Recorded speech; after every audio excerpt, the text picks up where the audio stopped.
Assalamu alaikum. My name is Abdul Khalik. Dear, the life we are living, it is extremely important.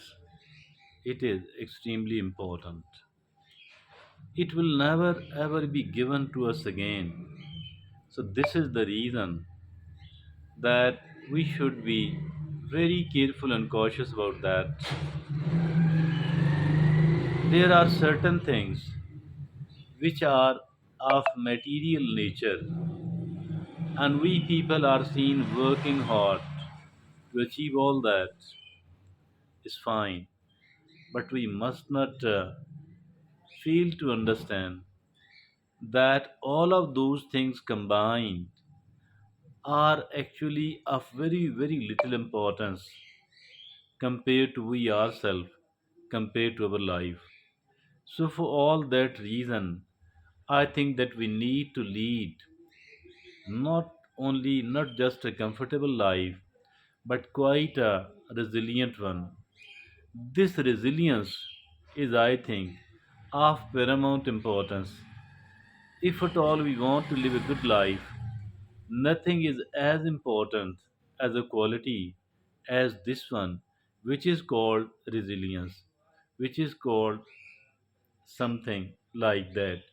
Dear friends, we are going to talk about how to develop this resilience in we ourselves so that we are able to live a better life, so that we are able to live a more honorable life, a more genuinely satisfactory life, dear friends. Resilience is the topic of today's discussion, and there are some 8 9 ways to develop it. So we need to understand what are the ways to develop this resilience and how to do that. So let's look upon all of those 8 or 9 things here. First of all, it is learn to ride the waves. What is this, by the way? It is like, a change is constantly coming in the situation, in the scenario. It is something, maybe the only thing which is unstoppable. So if at all the situation is changing, it does not mean that the new situation is more difficult or empty or void for us.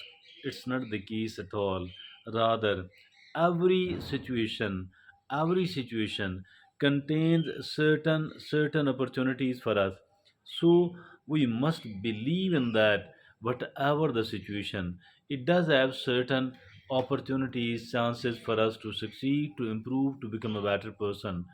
So we need to identify, we need to explore, we need to identify, and we need to take advantage of all of those new or the changed items, dear friend. That's number one. Number two, don't be afraid of the failure. Don't be afraid of the failure at all. Failure is not bad because no failure is permanent. As long as we are alive, the failure is momentary. So, if at all it is a momentary, then I think that there is every chance to change for that, to change and to make this failure a success, into a success. So, I think that we can. It is a kind of test. A failure is a kind of test that I have achieved this much of the mark.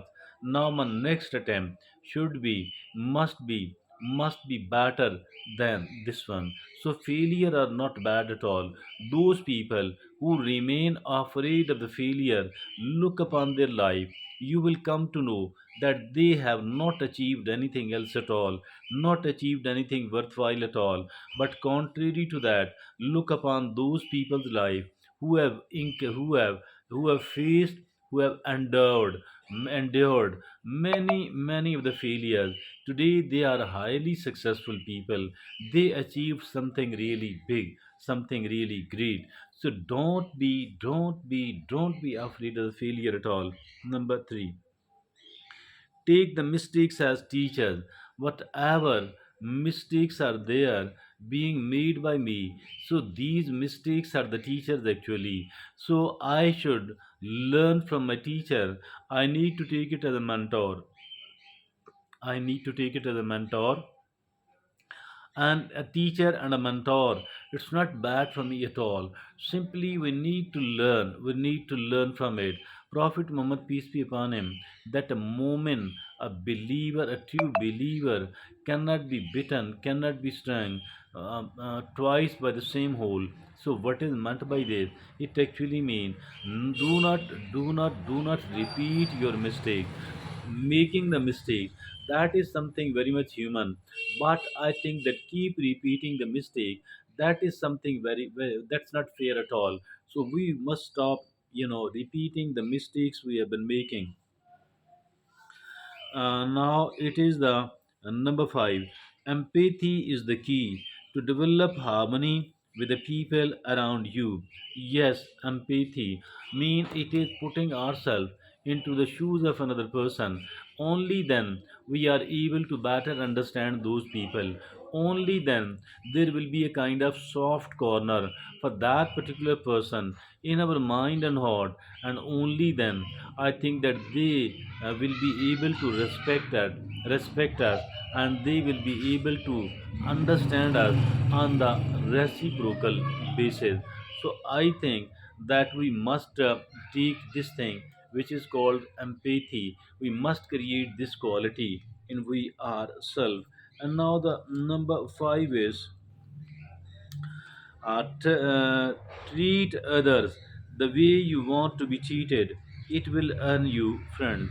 And all of us want to be treated with respect and care, and that's something really natural. So, if at all you or someone else want to be treated with the respect and care, I think that is only possible if at all we are treating the other people in the same manner, mean respectfully and carefully. So it should not be ignored at all.